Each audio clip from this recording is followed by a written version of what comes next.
महाराष्ट्र में औरंगजेब को लेकर एक बार फिर से सियासत गर्मा गई है। इस बार समाजवादी पार्टी के अबू आजमी ने मुगल शासक की तारीफ में कसीदे पढ़े और उसके बाद में बवाल शुरू हो गया। अब अबू आजमी पर मुकदमा दर्ज किया गया है। महाराष्ट्र से शुरू हुई सियासी जंग उत्तर प्रदेश तक जा पहुंची है। और इन सब के बीच यहाँ आपको औरंगजेब के उन अत्याचारों को भी बताते हैं जिसकी क्रूरता का अंदाजा आप जरूर लगाइए। औरंगजेब ने हिंदुओं और सिखों पर खूब अत्याचार किया, जबरन इस्लाम धर्म में परिवर्तन कराया, हिंदू और सिख पर पूरे तरीके से ज्यादती की है और जजिया भी लागू किया है। काशी विश्वनाथ सोमनाथ मंदिर को ध्वस्त भी किया।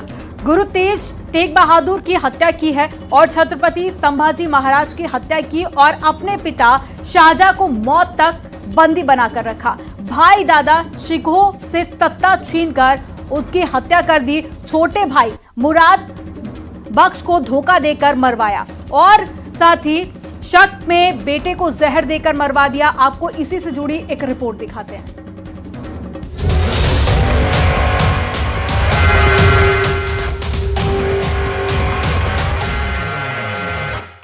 औरंगजेब इतिहास का वो क्रूर मुगल शासक जिसका नाम सुनते ही हर हिंदुस्तानी का खून खौल उठता है। लेकिन महाराष्ट्र में समाजवादी पार्टी के विधायक अबू आजमी औरंगजेब की शान में कसीदे पढ़ते नजर आ रहे हैं। अबू आजमी की नजर में गलत इतिहास दिखाया जा रहा है। औरंगजेब ने कई मंदिर बनवाए हैं, वो औरंगजेब को क्रूर शासक नहीं मानते। सब गलत हिस्ट्री दिखाई जा रही है। औरंगजेब रहमतुल्लाह अलैह ने बहुत सारी मंदिरें बनवाई हैं और आप बनारस में जाकर देखेंगे एक बच्ची, पंडित की बच्ची को जब उनका ही एक सिपाही सालार उसके साथ शादी करना चाहता था, उन्होंने उस सिपाही सालार को 2 हाथियों के बीच पैर बांध कर वो मार दिया और उन पंडितों ने उनके लिए एक मस्जिद बना के दिया वहाँ पर। क्या बात करते हैं, ये गलत हिस्ट्री। तो आप औरंगजेब क्रूर शासक नहीं? बिल्कुल नहीं, मैं बिल्कुल क्रूर शासन नहीं मानता। मैंने इन हिस्टोरियन की लिखी हुई किताब, इनके स्टेटमेंट के ऊपर मैंने जो औरंगजेब की तारीफ किया, मैंने कभी अपने किसी महापुरुष चाहे संभाजी महाराज हो, छत्रपति शिवाजी महाराज हो, उनके बारे में कोई एक लफ्ज़ गलत नहीं बोला है। लेकिन अगर इन चीज़ों से किसी को वो लगता है कि इसको तोड़ मरोड़ के पेश करके किसी को लगता है कि मैंने गलत बोला है, तो भाई मैं अपने पूरे स्टेटमेंट को वापस लेता हूँ। अबू आजमी के इस बयान पर सियासी महाभारत छिड़ गया है। महाराष्ट्र से उठी यह सियासी चिंगारी यूपी तक पहुंच गई है। औरंगजेब की तारीफ करने पर अबू आजमी के साथ ही बीजेपी ने समाजवादी पार्टी को भी घेरा है। समाजवादी पार्टी के अंदर क्रूर शासक, मुगल शासक औरंगजेब की आत्मा प्रवेश कर गई है। श्री अखिलेश यादव जी को इस पर माफी मांगनी चाहिए और अबू आजमी जैसे जो समाजवादी पार्टी के विधायक हैं उनके खिलाफ तत्काल कार्रवाई करनी चाहिए। देश छत्रपति शिवाजी महाराज का अपमान नहीं सह सकता है। इसका बहुत करारा जवाब महाराष्ट्र भी देगा, उत्तर प्रदेश भी देगा और पूरा देश देगा। इन पर कड़ी कार्रवाई होनी चाहिए और इस प्रकार की भावनाएं अब भी उनके मन में हैं। उनकी मानसिकता को, समाजवादी पार्टी की मानसिकता को देश अच्छी तरह समझ रहा है। इस बयान पे अखिलेश यादव जी को अपना क्या उनका विचार है वो क्लियर करना चाहिए कि अगर व्यक्तिगत है तो उस पर उनको कार्रवाई करनी चाहिए। अगर उनकी सहमति उसमें है या उनके उससे बयान दिया है तो ये भी बोलना चाहिए कि हम भी औरंगजेब को क्रूर शासक न मान के एक अच्छा शासक मानते थे। तो समाजवादी पार्टी की मानसिकता सामने तो आ ही रही है, लेकिन जनता में भी क्लियर हो जाएगा कि खाली अबू आजमी नहीं, अखिलेश यादव जी भी एक ही वर्ग को राजी करने के लिए, उसी के वोट बैंक को राजी करने के लिए निरंतर इस तरीके की बयानबाजी अपने नेताओं के माध्यम से कराते हैं। अभी कुछ दिन पहले ही महाकुंभ पर बयान देते हुए समाजवादी पार्टी के नेता अमीक जामेई ने कहा था कि महाकुंभ में जो दुर्दशा हुई उतनी औरंगजेब के समय में भी नहीं हुई थी। हमने इसीलिए कहा कि भाई कुंभ कोई आज की विषय तो है नहीं। कुंभ तो राजा हर्षवर्धन के ज़माने से होता है, वो भी कराते थे, मुगल शहंशाह कराते थे, औरंगजेब भी कराते थे, ब्रिटिश राज भी कराती थी, आज़ादी के बाद सभी सरकारें करती थीं। लेकिन जो अव्यवस्था भारतीय जनता पार्टी की सरकार में हुई है, इस महाकुंभ में जो लोग मारे गए हैं, इतना तो लोग औरंगजेब के बतौर देश में शासन करने में महाकुंभ में नहीं मारे गए होंगे। अकबर की तो एक विरासत है महाकुंभ में उनके कंट्रीब्यूशन की। औरंगजेब पर अबू आजमी के बयान पर मचे सियासी हंगामे के बीच अयोध्या से समाजवादी पार्टी के सांसद अवधेश प्रसाद और मुस्लिम धर्मगुरु मौलाना शहाबुद्दीन ने उनका समर्थन किया है। लेकिन एसबी-एसपी अध्यक्ष और यूपी सरकार के मंत्री ओम प्रकाश राजभर ने भी समाजवादी पार्टी पर निशाना साधा है। हमारी पार्टी के नेता ने जो टिप्पणी की है उसको ठीक से उप मुख्यमंत्री जो है नहीं समझ पाए, इसलिए वो इस तरह का अनर्गल बेबुनियादी बात कर रहे हैं। उनको इतिहास समझना चाहिए, उनको इतिहास समझना चाहिए। औरंगजेब का क्या इतिहास रहा, उनके सिपह सालार, उनके सलाहकार, उनके आसपास के लोग कौन लोग थे, इसकी जानकारी उनको लेना चाहिए। और जानकारी जब हो जाएगी तो इस तरह का बयान नहीं देंगे वो। समाजवादी पार्टी के नेता अबू आसिम आजमी ने औरंगजेब के बारे में जो बात कही है वो उनका अपना नजरिया है, अपनी सोच है। हर शख्स अपने महापुरुष के बारे में अपनी सोच रखता है।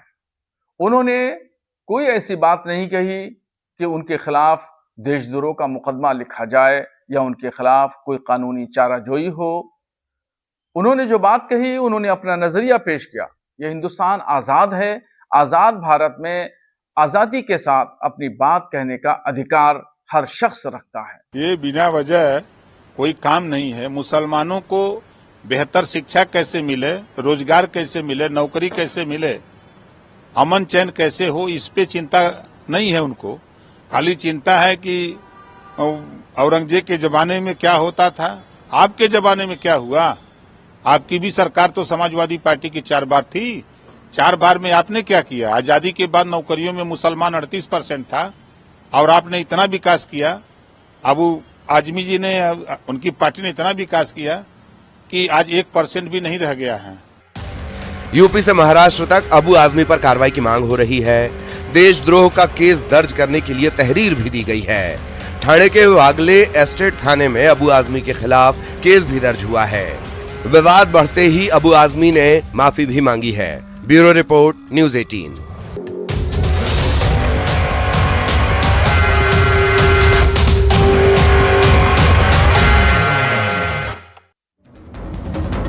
और मथुरा के संतों ने औरंगजेब की कब्र पर बुलडोजर चलाने की मांग की है। संतों का कहना है कि भारत एक पवित्र भूमि है, यहाँ भगवान राम और कृष्ण ने जन्म लिया और इस भूमि पर अत्याचारी की कब्र बर्दाश्त नहीं की जाएगी।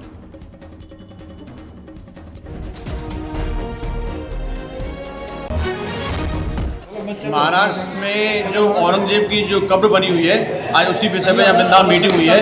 हम सभी सनातन हिंदू चाहते हैं कि ऐसे आतताई, ऐसे जोरदार अत्याचारी औरंगजेब की कब्र हिंदुस्तान में क्या कर रही है। ऐसे व्यक्ति की कब्र को कांग्रेस सरकार ने संजोए रखा, ये बहुत ही दुर्भाग्यपूर्ण है। औरंगजेब की कब्र को तुरंत बुलडोजर चला कर हटा देना चाहिए। हमारे भारतीय इतिहास का सबसे अत्याचारी और क्रूर शासक रहा है। ऐसे अत्याचारी औरंगजेब की जो मजार औरंगाबाद में बनी हुई है वो वास्तव में हमारे भारत के लिए एक कलंक के समान है। हम चाहते हैं कि जल्दी से जल्दी उस मजार को वहाँ से नेस्त नाबूद कर दिया जाए, उस मजार का हमेशा हमेशा के लिए अस्तित्व समाप्त कर दिया जाए। विधानसभा में सीएम योगी आदित्यनाथ ने आज फिर विपक्ष पर करारा वार किया। एक का नेता विपक्ष के सवालों का जवाब दिया और समाजवादी पार्टी पर हमला भी बोला। सीएम ने सदन से समाजवादी पार्टी के नेताओं को नसीहत देने के साथ संबल का जिक्र करते हुए सनातन के लिए फिक्र भी दिखाई है। देखिए रिपोर्ट।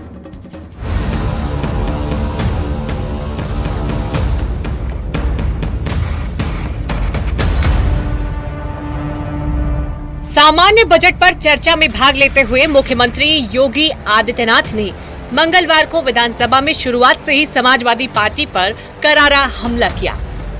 उन्होंने साफ कहा कि समाजवादी पार्टी डॉक्टर राम मनोहर लोहिया का नाम तो लेती है, लेकिन वो उनके मूल्यों और आदर्शों से दूर जा चुकी है। उपचुनाव का जिक्र करते हुए सीएम योगी ने शिवपाल यादव का नाम लेते हुए समाजवादियों की चुटकी ली। उपचुनाव की भी आपने चर्चा की, लेकिन आपके यहाँ तो चुनाव के एक्सपर्ट शिवपाल जी हैं।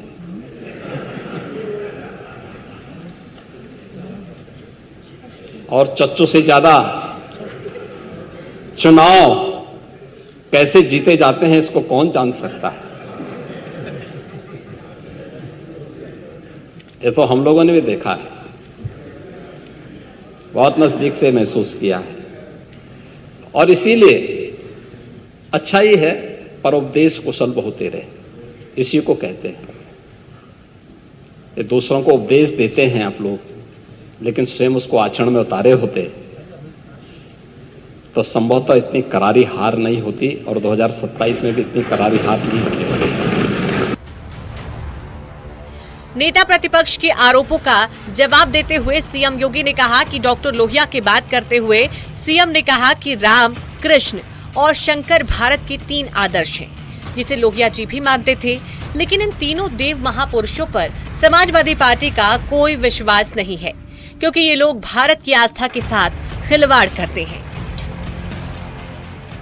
और आदर्श के रूप में उन्होंने भारत के लिए कहा था कि राम, कृष्ण और शंकर, ये जब तक भारत के 3 आदर्श हैं तब तक भारत का कोई बालबांका नहीं कर सकता है। भारत की एकात्मता के आधार इन 3 देव महापुरुषों को जब तक भारत की जनता आदर्श के रूप में मानेगी तब तक भारत भारत बना रहेगा। और इन तीनों देव महापुरुषों पर समाजवादी पार्टी का कोई विश्वास नहीं है, क्योंकि आप लोग भारत की आस्था के साथ खिलवाड़ करते हैं। सांप्रदायिक आरोपों का जवाब देते हुए सीएम योगी ने साफ कर दिया है कि हम सबका साथ, सबके विकास की बात करते हैं। हमारा तो आदर्श है सर्वभवन्तु सुखिनः सर्वे सन्तु निरामया। हमने यही कहा है कि जो हमारा है वो हमें मिल जाना चाहिए। जब 26 फरवरी को संभल में 56 वर्षों के बाद शिव मंदिर में जलाभिषेक का कार्यक्रम भी हो रहा था,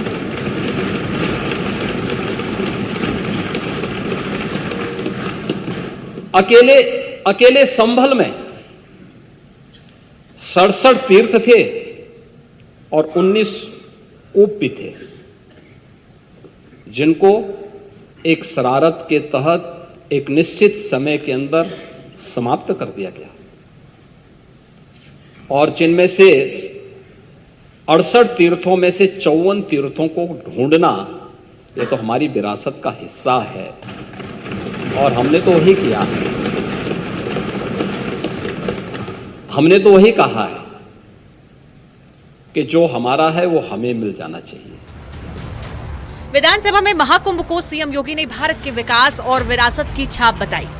जहां जाति धर्म क्षेत्र में कोई भेदभाव नहीं दिखा, 3,360 करोड़ रुपए का कारोबार हुआ। महाकुंभ की पूरी दुनिया में गूंज रही। Bureau report, news 18। बीएसपी प्रमुख मायावती ने केंद्र और राज्य सरकारों पर मुसलमानों के साथ सौतेला व्यवहार किए जाने का आरोप लगाया। मायावती के इस बयान पर बीजेपी हमलावर है।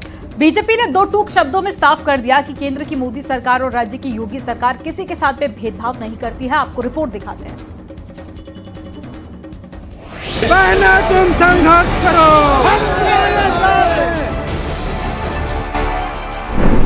2027 का चुनाव अभी बाकी है, लेकिन तुष्टीकरण की सियासत ने अभी से जोर पकड़ लिया है। हर कोई मुसलमानों का हितैषी बनने की होड़ लगा रहा है। यूपी में राजनीतिक जनाधार खो चुकी बीएसपी भी इसी दौड़ में एक बार फिर से जुट गई है। बीएसपी चीफ मायावती ने केंद्र और राज्य सरकार पर निशाना साधा। उन्होंने दोनों ही सरकारों पर मुस्लिमों के साथ सौतेला व्यवहार करने का इल्जाम लगाया। उन्होंने कहा कि मुस्लिमों के साथ धार्मिक मामलों में सौतेला व्यवहार न्याय संगत नहीं है। उन्होंने इस संबंध में अपने सोशल मीडिया एक्स हैंडल पर पोस्ट करते हुए बीजेपी पर निशाना साधा और लिखा, भारत सभी धर्मों को सम्मान देने वाला धर्मनिरपेक्ष देश है। ऐसे में केंद्र और राज्य सरकारों को बिना पक्षपात के सभी धर्मों को मानने वालों के साथ एक जैसा बर्ताव करना चाहिए। लेकिन अब मुसलमानों के साथ धार्मिक मामलों में भी सौतेला रवैया अपनाया जा रहा है। ये न्याय संगत नहीं है। मायावती के बयान पर सियासी हंगामा मच गया, जहां बीजेपी मायावती को लेकर एक सुर में हमलावर हो गई और 2 टूक शब्दों में कहा कि केंद्र की मोदी सरकार और राज्य की योगी सरकार किसी के साथ भेदभाव नहीं करती। मायावती खुद एक वर्ग और धर्म की राजनीति करती आई हैं। कि जिस तरह से रमजान में लाउड स्पीकर उतारे जा रहे हैं, ये मुस्लिमों के साथ भेदभाव है। जो विधि अनुसार होगा, जो गैर कानूनी होगा, बिना अनुमति के लगा होगा, वो तो उतारा भी गया था, आगे भी उतारा जाएगा। कोई लगाएगा तो उसके खिलाफ कार्रवाई भी होगी। एक योजना का नाम केंद्र सरकार और प्रदेश सरकार की एक योजना का नाम बता दीजिए कि जिसमें एक लाइन लिखा हो कि ये मुसलमानों को इस योजना का लाभ न दिया जाए। पहली बात। दूसरी बात कि ट्विटर पर जाके देख लें, रमजान के मुबारकबाद सूबे के मुख्यमंत्री योगी आदित्यनाथ जी ने और देश के प्रधानमंत्री माननीय नरेंद्र मोदी जी ने भी दिया है। हर त्योहार पर देते हैं, अलग अलग धर्मों को, अलग अलग मजहब को। उसी तरह सबका सम्मान, सबका विकास ये सरकार एनडीए की है। ये उनकी राय है तो उस राय को वो स्पष्ट करें, वो कहें, मांग करें। क्यों नहीं मांग करती उत्तर प्रदेश की सरकार से या केंद्र की सरकार से कि उस पर विचार किया जाए? उनकी आवाज तो बहुत बुलंद है। निश्चित तौर पे जब से 2014 से भारत में आरएसएस से पोषित भाजपा की सरकार है, निश्चय ही इस बात में अब कोई गुंजाइश नहीं है कि हम ये बात कहने में थोड़ा सा भी संकोच करें कि भारत में भेदभाव किया जा रहा है। ये तो खैर इस देश में बहुत पहले से चला आ रहा है। कभी पिछड़ों दलितों के साथ भेदभाव रहा, कभी छुआछूत का भेदभाव रहा, लेकिन आज़ादी के बाद और ख़ासकर जब बीजेपी की सत्ता आती है तो एक धर्म के खिलाफ भेदभाव किया जाता है। दरअसल 2007 में उत्तर प्रदेश में अपने दम पर और यहाँ पर वक्त हो गया एक छोटे से ब्रेक का। न्यूज़ 18 पर खबरों का सिलसिला जारी है।